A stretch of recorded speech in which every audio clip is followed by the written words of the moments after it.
новогодние песни, танцы, игры и все самое забавное в исполнении любимых сказочных персонажей, таких как Дед Мороз и Снегурочка, проходят здесь, в коррекционной школе для особенных воспитанников, когда в канун Нового года так хочется какого-нибудь чуда. Здесь обучаются слабослышащие дети, кто-то из них не слышит на 50%, а кто-то и вовсе. Однако все проявляют терпение и трудолюбие и стараются выразить свою благодарность по-особенному.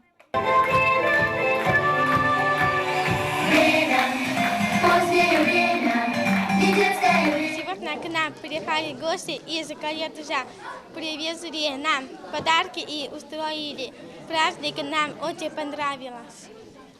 Праздник организовали студенты гуманитарного колледжа. Ребята признаются, что мероприятие подобного рода стало доброй традицией, без которой они уже не могут представить свою студенческую жизнь. Из года в год студенты наполняют праздник интересными представлениями, а главное, делают это при помощи языков жестов.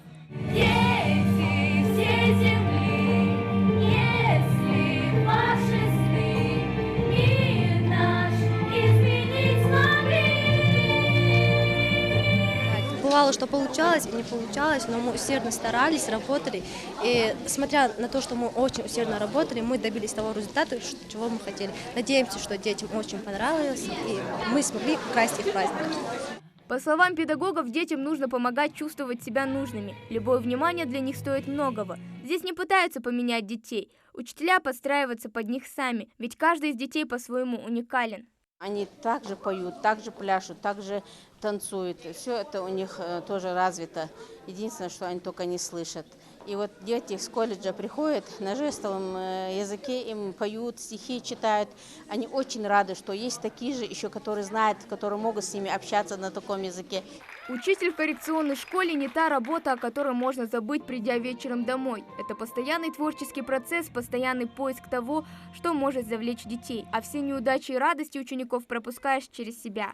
Это обыкновенные дети, которые любят и пошалить, и пошутить, и разыгрывают нас порой. Любят подарки. Вот приехал сегодня колледж, да, с концертной программой. Большое спасибо им. Каждый год они радуют наших детей.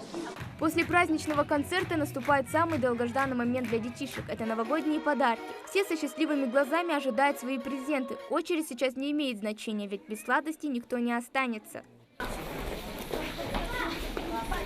В школе дети проходят лечение по коррекции в развитии как на уроках, так и в трудовой подготовке. Разнообразие учебной программы такими веселыми впечатлениями и моментами для детишек только в плюс. Сегодняшний праздник – это не просто добрый жест, а пример, который должен быть заразителен. Хава Гагиева, Магомед Белакиев, Новости 24.